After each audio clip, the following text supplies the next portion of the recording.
అందరి పేర్లు మర్చిపోతున్నారు కానీ మీరు నా పేరు మర్చిపోతుంది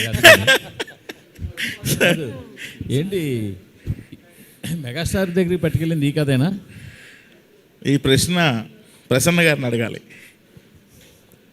ప్రసన్న గారు, మెగాస్టార్ గారి దగ్గరికి వెళ్ళింది ఈ కథేనా? అంటే మెగాస్టార్ గారు చేసే అంత డెప్త్ ఆ స్థాయి ఉన్న కథ ఇది. డెఫినెట్గా మెగాస్టార్ గారు చేస్తే ఇంకో నెక్స్ట్ లెవెల్ కథ చేస్తే నెక్స్ట్ లెవెల్ ఉంటుంది. అంటే ఆయన చెయ్యడానికి ఒప్పుకునేంత డెప్త్ ఉన్న కథ ఇది అంటున్నా. అందుకే ఒప్పుకున్నారు సార్ అప్పుడు. బట్ అనివార్య కారణాల వల్ల కుదరలేదు.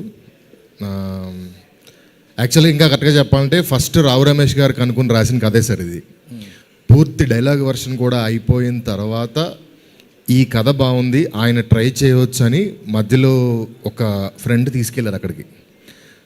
సో ఆ తర్వాత కాన్సిక్వెన్సెస్లో కుదరలేదు. ఫైనల్గా మళ్ళీ ఎక్కడ మొదలు పెట్టామో మళ్ళీ అక్కడికి వచ్చాం. అంటే అంటే బయట వినిపించింది ఏంటంటే మెగాస్టార్ గారితో కుదరకపోవడానికి కారణం యంగ్ హీరో సెట్ అవ్వకపోవడం అనేది కరెక్టేనా కదా? 1, 2 అనే రీజన్స్ ఏం లేదు సార్. బట్ కుదరలేదు అంతే. ఆయన చేయాలనుకున్నాను. నిన్న కాక మొన్న కూడా రాజా గారు కలిస్తే నేను చాలా ఇమాజిన్ చేసుకున్నాను ఆ కథ చేయాలని, ఇలా చేద్దాం అలా చేద్దాం అని అనేంత ఇష్టం ఇంకా ఆయనకి ఎప్పటికీ ఉంది. అంటే ఇది బ్రోడాడీ రీమేకే అన్నారు. అదే నేను ఇప్పటి వరకు బ్రోడాడీ చూడలేదు సార్. 2 హీరోలు ఉండేసరికి మన మీడియా ఫ్రెండ్స్లో ఎవరో బ్రోడాడీ అని రాశారు. అక్కడి నుంచి అదా సర్క్యులేట్ అయిపోయింది. కానీ దాని రైట్స్ అయితే కొనిపించారు కదా మీరు? లేదు సార్, బ్రోడాడీకి ఈ సినిమాకి సంబంధం లేదు. బ్రోడాడీ చూడాల, టైటిల్స్ కూడా చూడాల అప్పటి వరకు. రైట్స్ కొనిపించలేదు కొండం. అది బ్రోడాడీ చెయ్యాలని చిరంజీవి గారు అనుకోవటం అదొక వేరే కథ. అలాంటిదే ఫాదర్ అండ్ సన్ కథ. ఆ కథగా చిరంజీవి గారు చేసేంత కెపాసిటీ ఆ కథకి లేదు. కానీ అదే ఫాదర్ అండ్ సన్ లాగా అంటే ఆయన ఏజ్ గ్రూప్ ప్లే చేయాలని కోరుకున్న టైంలో నేను అలాంటి కథ చెప్పాను. ఇక్కడ మీరు కథలన్నీ కూడా ఇంచుమించు ఇదే మీటర్లో ఇలాగే తిరుగుతున్నాయి కదా. ఓ ఫాదర్ సన్ను లేదా రావు రమేష్ గారు మరో హీరో, ఆ టైప్లోనే కొన్ని ఎక్కువగా.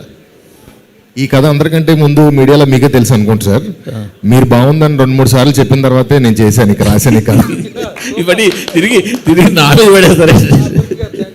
వేరే హీరోలకు కూడా సజెస్ట్ చేశారు, వదలొద్దు కథ చాలా బాగుంది చెయ్యి అన్నారు.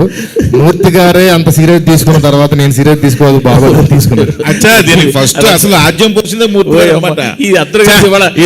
నేను చెప్పడం మర్చిపోయాను, సారీ సార్. కాదు, అందరూ కలిసి మొత్తానికి నా మీద నింద పడేసేలా ఉన్నారు. లేదు సార్, నేను కుర్చీలో కూర్చున్నా, కిరీటం మీరు పెట్టారు, ఆ కిరీటానికి గౌరవం ఇవ్వాలని చేశారు. మా రాజా గారికి మైకే ఉండవు సార్. సార్ మీరు బచ్చల